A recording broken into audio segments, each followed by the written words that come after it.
Want to hook your readers in a single sentence? Let me show you how similes can do some heavy lifting and how you can improve writing them. Let's break down how to write ones that really land. So a quick refresher before we dive in, a simile is a comparison that uses like or as to describe something in a vivid, often unexpected way. So why do similes even matter in storytelling? Aren't they just flowery extras? Nope. A well-crafted simile isn't just there to sound pretty, it does some serious heavy lifting behind the scenes. It adds depth, voice, texture, stuff that plain description just can't do on its own. Here's what similes bring to the table. First of all, they anchor the reader in your character's point of view. Anyone can write a line like, "The forest was dark." It gets the job done. We understand it's not bright out. But try something like, "The forest was as dark as a basement with the power out." Okay, suddenly we're not just looking at a forest, we're seeing it through someone's mind. That simile gives us a peek into their life. Maybe they've lived through a blackout, maybe they hate small spaces, maybe they're carrying that nervous energy into the woods, and this is how they make sense of what they're seeing.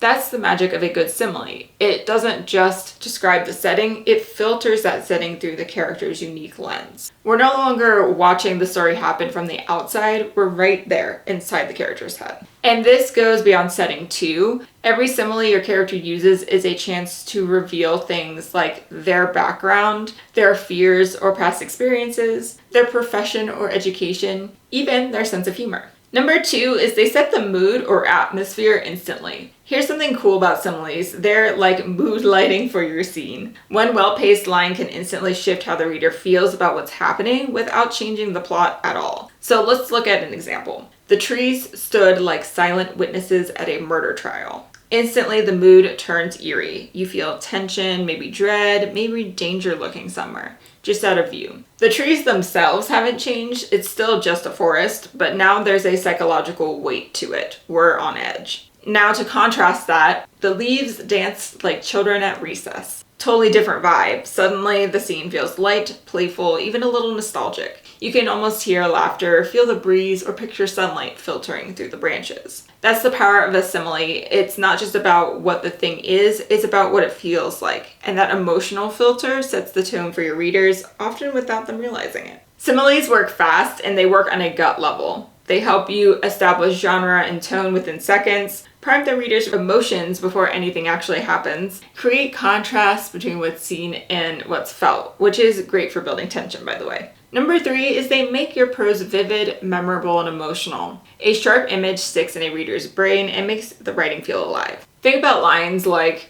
"Grief clung to her like the scent of smoke after a fire." Why does this hit so hard? Well, for one, it's sensory. It taps into the smell of the smoke, which most people recognize instantly. But more than that, it's the kind of smell that sticks around long after the flames are gone. So just like grief, it's subtle, it lingers, and it reminds you that something painful already happened, even if it's no longer visible. That's what makes this line really powerful. It feels true. Or another example, "His words hit me like hail on a tin roof." This one's all about sound and force. When you hear hail pounding on tin roof, it's loud, relentless, and kind of jarring. So that's actually what the simile captures. It tells us the speaker isn't just reacting, it tells us about what is said and how sharp it's coming across. This dialogue is sudden and maybe even a little bit hurtful. Number 4, similes help with world building. So world building isn't just about maps and magic systems, it's about how your characters experience their world. And similes are a perfect way to show us that. Let's say your story is set in a futuristic mega city. Instead of saying, "The streets were busy," your character might say, "The streets buzzed like the inside of a power core about to blow." So we get some sci-fi flavor and character voice all in one line. Or in a fantasy setting, something like, "The air shimmered like dragon breath on a cold morning." Now we know dragons exist, mornings are cold, and this character has seen a dragon breath. Because similes are rooted in what your character knows, they naturally reveal the world around them. In short, similes aren't fluff, they're function. They help readers feel the story, not just read it. So how to write better similes? Alright, so we've talked about why they matter, but how do you actually write ones that work? Stick with me because right after this we'll get into common mistakes to avoid, and trust me, you'll want to dodge those. But first, let's talk about what makes a simile strong. Here's a quick test you can use.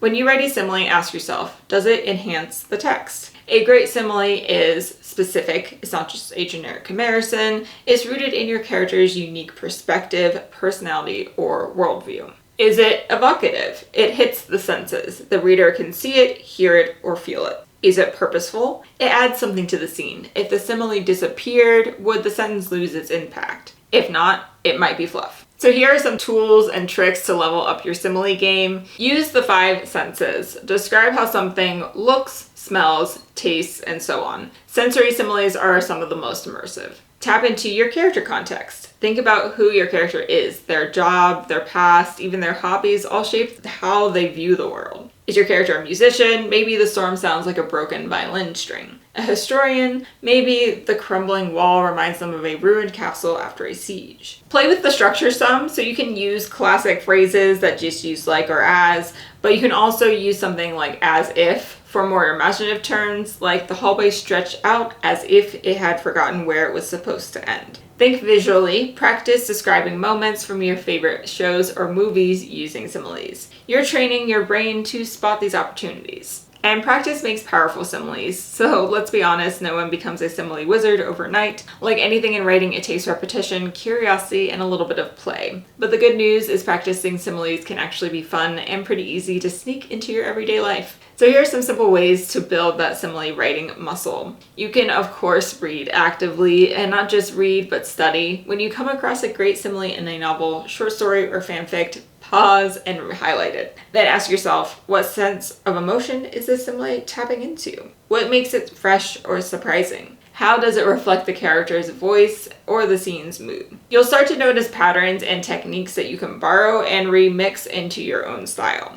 Number 2 is you can rewrite scenes using similes. So choose a scene from a movie, show, or favorite book and describe it in your own words, adding similes where it makes sense. This exercise removes the pressure of inventing characters or plots so you can focus purely on the language. Plus, it's a great warm-up for your writing brain. A third way would be to go on a simile scavenger hunt. Seriously, try this. Look around your room, step outside, or even scroll your feed. Choose 5 things and describe each one using a simile. It doesn't have to be poetic or profound, just give it a try. Journal or revise with similes in mind. So take a scene from your own writing, something you've already written, and read through it slowly. Now ask, where could a simile add more emotion, texture, or clarity? Try adding 1 or 2, then read the scene aloud. Does the tone shift? Does the pacing change? Do you feel more immersed? Similes don't just make your writing prettier, they can help control mood, voice, and rhythm in subtle but powerful ways. One of my favorite similes is in Soldier of the Mist, a historical fantasy novel by American writer Gene Wolfe. It's across the sea, black shadows race like chariots. I just love the visual of that simile and also does a great job of setting the tone and mood.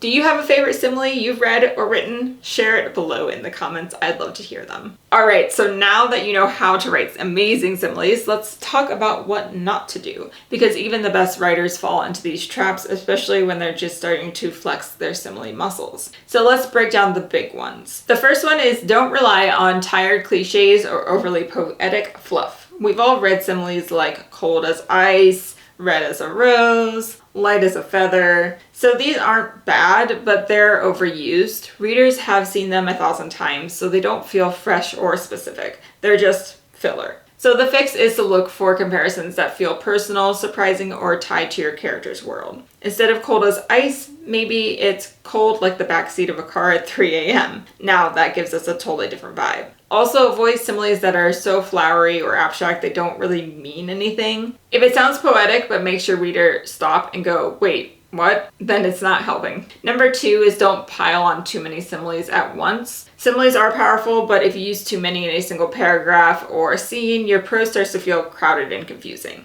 It's like seasoning for your food. A little salt, amazing. A whole shaker's worth, now your mouth is dry and you're questioning your life choices. So here's a tip. Use similes at moments of impact when you want to amplify a mood, nail a character's emotion, or make a description more memorable. Let them shine by giving them space. Don't break point of view logic. So this one's sneaky, but very important. Make sure your similes reflect your character's knowledge and experience. For example, if your character grew up in a desert and has never seen snow, don't write, the field was white like a blanket of snow. Because how would they know? Or if they do know because they've heard stories, why would that be their first instinct to describe something? Instead, maybe they'd compare it to salt flats or sand dunes under moonlight, something they have seen pretty often in their life. Similes should always feel like they came from your character's brain, not yours as the author. That's what makes them feel authentic. So now you've got the tools to write similes that actually say something about your world, your mood, and especially your characters. They are a great way to create a compelling voice for your character, but figurative language is just one part of crafting a character voice. If you really want your characters to leap off the page and feel totally unique, you've got to think bigger: how they think, how they speak, what they notice, and yes, how they use language. That's why I put together a free guide all about finding your character's distinct voice. It breaks down everything you should consider. So grab your free copy, and the link is in the description, and give your characters a voice that readers won't forget. Thank you for watching, and happy writing!